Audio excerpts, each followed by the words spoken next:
Hello नमस्ते, I am Deepali Goyal. स्वागत करती हूँ आप सभी का साइंस मैजिक पर। तो स्टूडेंट्स, जैसा कि आप सब जानते हो कि आज हमारा दुर्गा शक्ति का एग्जाम था, राइट। और दुर्गा शक्ति का एग्जाम जो है वो कंप्लीट हो चुका है और मेरे हाथ में अभी अभी जस्ट क्वेश्चन पेपर लगा है, ठीक है। मुझे किसी स्टूडेंट ने सेंड किया है। तो स्टूडेंट्स जल्दी से देरी ना करते हुए क्वेश्चन पेपर सॉल्व करेंगे। मैंने भी अभी तक क्वेश्चन पेपर देखा नहीं है, तो देख लेते हैं भाई। उम्मीद थी कि साइंस के 10 क्वेश्चन तो मिलेंगे ही हमें, ठीक है। और एनिमल हस्बेंड्री की भी उम्मीद थी, तो जल्दी देख लेते हैं साइंस और एनिमल हस्बेंड्री के क्वेश्चन कितने आए हैं कितने नहीं, ठीक है। सही बताऊँ तो मुझे भी एक्चुअली बहुत ज़्यादा डर लग रहा है, क्योंकि देखो एक्चुअली होता क्या है ना कि ये एग्जाम फर्स्ट टाइम हुआ है, तो हमें कोई प्रीवियस ईयर भी नहीं मिले थे, ठीक है। तो थोड़ी सी टेंशन है भाई, एग्जाम कैसा आया होगा, करवाए हुए में से आया भी है या नहीं। चलिए देख लेते हैं। बस होप सो, मुझे यही उम्मीद है कि हमारे करवाए हुए में से पेपर आए। चलिए क्वेश्चन ढूंढते हैं हम लोग हमारा साइंस का। तो क्वेश्चन साइंस का देखते हैं हम लोग। हिंदी इंग्लिश दोनों में करवा दूंगी, ठीक है, टेंशन नहीं लेनी है। ओके, तो क्वेश्चन नंबर, अरे साइंस कहाँ गई भाई, साइंस दिख ही नहीं रही है। ओके, क्वेश्चन नंबर 19 देखो। क्वेश्चन नंबर 19 जो है हमारे पास, ये हमारी एनिमल हस्बेंड्री का है। चलिए देखते हैं 19वां क्वेश्चन। निम्नलिखित में से हरियाणा की भैंस की कौन सी किस्म को भारत का काला सोना कहा जाता है? तो आप सभी को याद होगा, भारत का काला सोना या खुंडी किसको कहते हैं? मुर्रा भैंस को कहते हैं। याद आया, मुर्रा भैंस। तो option D will be the right answer. ये क्वेश्चन करवाया हुआ था, थैंक गॉड। चलो अच्छा लग रहा है मुझे।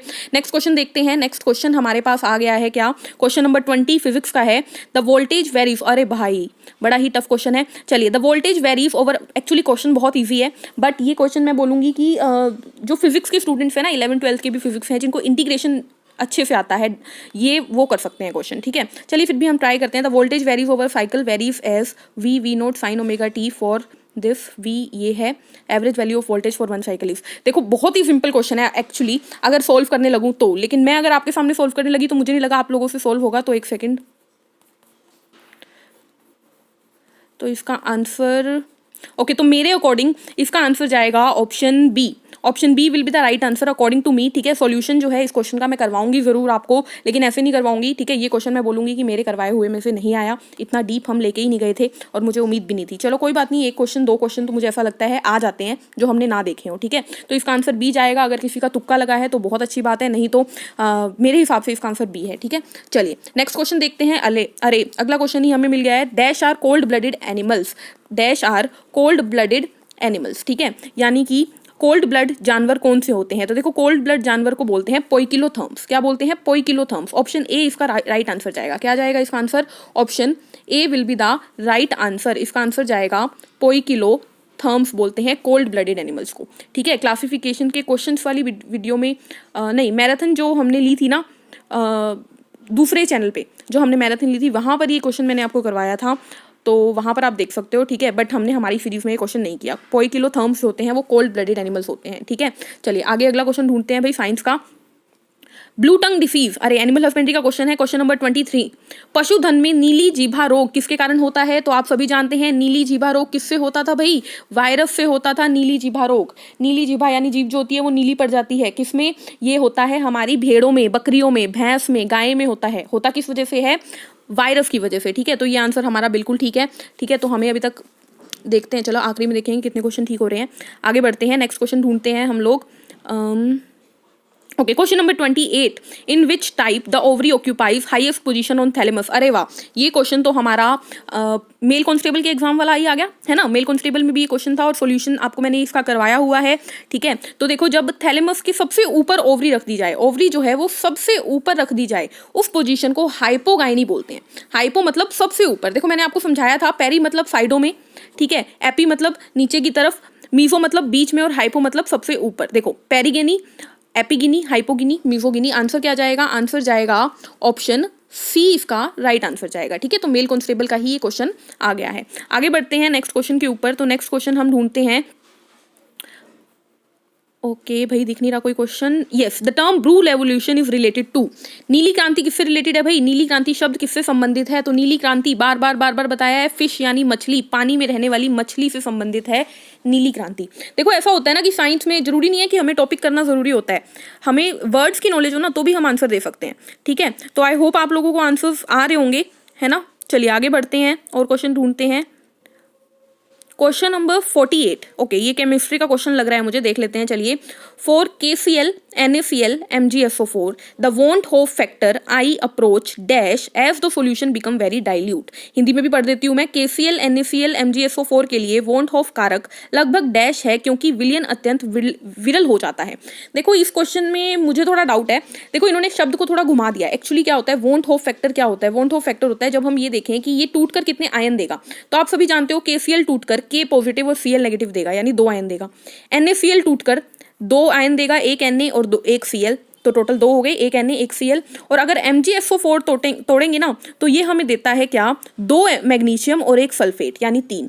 तो अगर इससे पूछा होता कि KCl का वॉन्ट हॉफ फैक्टर क्या है तो 2, NaCl का 2, MgSO4 का 3, ठीक है। बट इसने ओवरऑल पूछ लिया है तो मैं कंफ्यूज हूँ। आई थिंक ओवरऑल निकालने के लिए हमें तीनों को प्लस करके 2 से डिवाइड करना होगा, है ना। 3 2 5 और 7/2 आ गया हमारा 3.5। तो अकॉर्डिंग टू मी इसका आंसर बी या डी जाना चाहिए, but I am not sure students, ठीक है। अगर सीधे सीधे मैं आपको मतलब क्लियरली बता रही हूँ, देखो मैं कोई भगवान नहीं हूँ कि मुझे हर क्वेश्चन आता होगा। तो मुझे ये लगता है कि इसमें मुझे थोड़ी सी डाउट है बी या डी ऑप्शन में, बट क्वेश्चन घुमा के करवा दिया गया है, ठीक है। आयंस को तोड़ने की बात की गई है। चलिए आगे बढ़ते हैं। मतलब एक फिजिक्स एक केमिस्ट्री का क्वेश्चन थोड़ा टफ दे दिया है इन्होंने, है ना।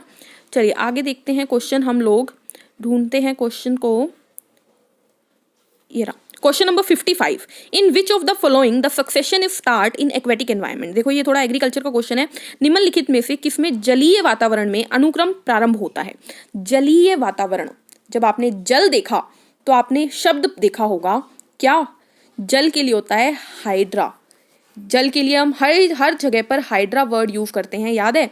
तो मैंने आपको क्या बोला, देखो करा भी ना हो तो भी आपको आना चाहिए। हमने ज़ीरार्क की बात की थी, ज़ीरोफाइट की बात की थी, रेगिस्तान में रहने वाले वो नहीं हो सकता। लिथोस्फेयर मिट्टी होती है, मिजार्क बीच की हो गई, हाइड्रार्क यानी पानी से संबंधित क्या है, option C will be the right answer, ठीक है भाई। चलिए आगे देखते हैं, अगला क्वेश्चन हम लोग ढूंढते हैं।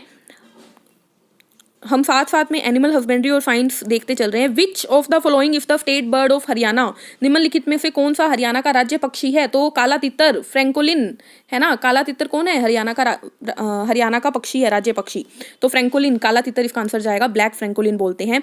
नेक्स्ट आता है हेटेरोस्टोमिनी क्या है। हेटेरोस्टोमिनी, अरे यार ये भी मेल कॉन्स्टेबल का क्वेश्चन आ गया है। हेटेरोस्टोमिनी होता है जब बहुत सारे स्टेमन हो अलग अलग लेंथ के, यानी विभिन्न लंबाई के पुकेंसर। तो आंसर चला जाएगा इसका students, option A will be the right answer, ठीक है। ये मेल कॉन्स्टेबल के सॉल्यूशन में करवाया हुआ है हमने, ठीक है। चलिए आगे बढ़ते हैं, अगले क्वेश्चन ढूंढते हैं भाई। कोई क्वेश्चन छूट जाए तो मैं बाद में करवा दूंगी, ठीक है, क्योंकि मैं अभी ही देख रही हूँ आप लोगों के सामने, तो आई होप नहीं छूटेगा। बहुत ध्यान से ही कर रहे हैं हम। चलिए आगे बढ़ते हैं। World health day is celebrated every year on, okay. तो वर्ल्ड हेल्थ डे, विश्व स्वास्थ्य दिवस कब मनाया जाता है भाई, 7 अप्रैल को मनाया जाता है। आप सभी जानते ही होंगे आई थिंक ये, तो 7 अप्रैल इसका राइट आंसर चला जाएगा, ठीक है। 7 अप्रैल को वर्ल्ड हेल्थ डे मनाया जाता है। अगला question, dash is soluble in fat and oil. वसा और तेल में घुलनशील कौन होते हैं भाई, वसा और तेल में घुलनशील। भाई किसने ऑप्शन सी आंसर लगाया है, ये जिसका भी पेपर है बहुत ही गलत है भाई। देखो मैंने आपको बताया था कीड़ा जो होता है ये किसमें घुलनशील होता है, वसा में, और BC किसमें होता है, पानी में, ठीक है, या फिर मैं बोलूँ वाटर में, ठीक है, जो कि पसीने और यूरिन के थ्रू निकल जाता है। तो वसा कीड़ा दिख रहा है आपको, विटामिन ए बिल्कुल राइट आंसर जाएगा, ठीक है। कीड़ा बिल्कुल राइट आंसर जाएगा, आप अच्छे से जानते हो, ठीक है। इसका आंसर ऑप्शन ए जाएगा, ठीक है। चलिए आगे बढ़ते हैं। ओके, इसके बाद कोई क्वेश्चन है क्या हमारे पास।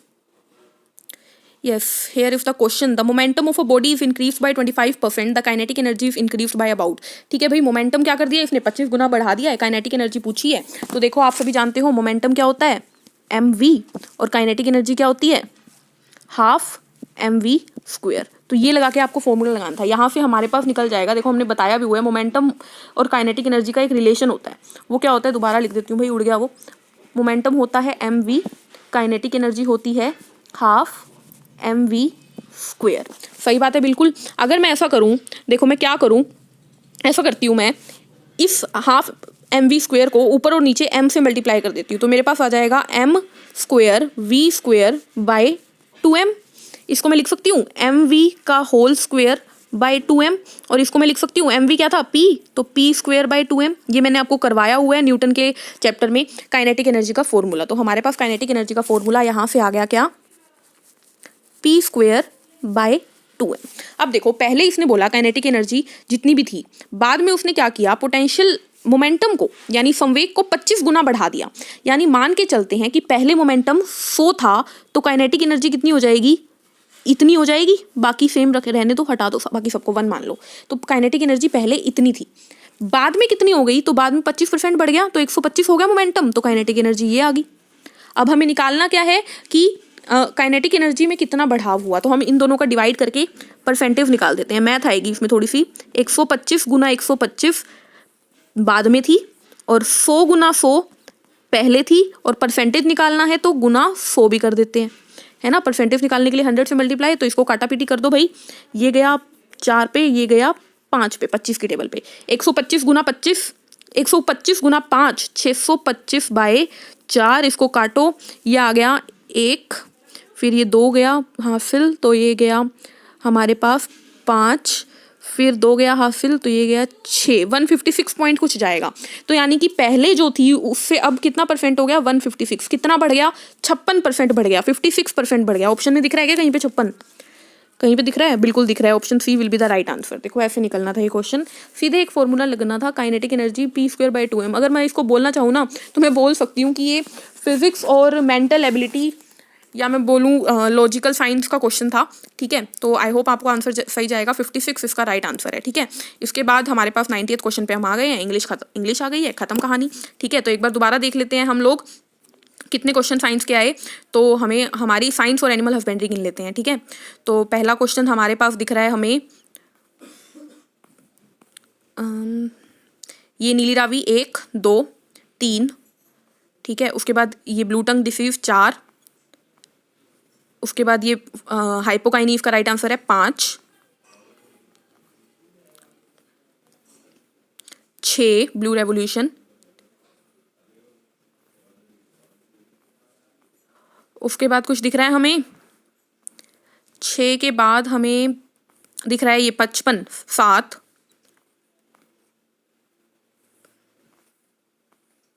एक ये हरियाणा का 8 हीटेरोस्टोमी 9,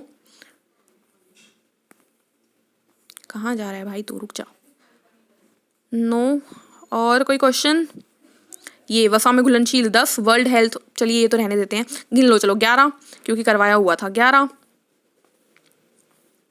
और कौन सा क्वेश्चन है, ये वाला हमारे पास काइनेटिक एनर्जी वाला। 12 क्वेश्चन हमें देखने को मिल रहे हैं, जिसमें से 10 क्वेश्चन हमारे साइंस के हो गए हैं और 3 क्वेश्चन या 2 क्वेश्चन मान लीजिए हमारे पास एनिमल हस्बेंड्री के हैं, राइट।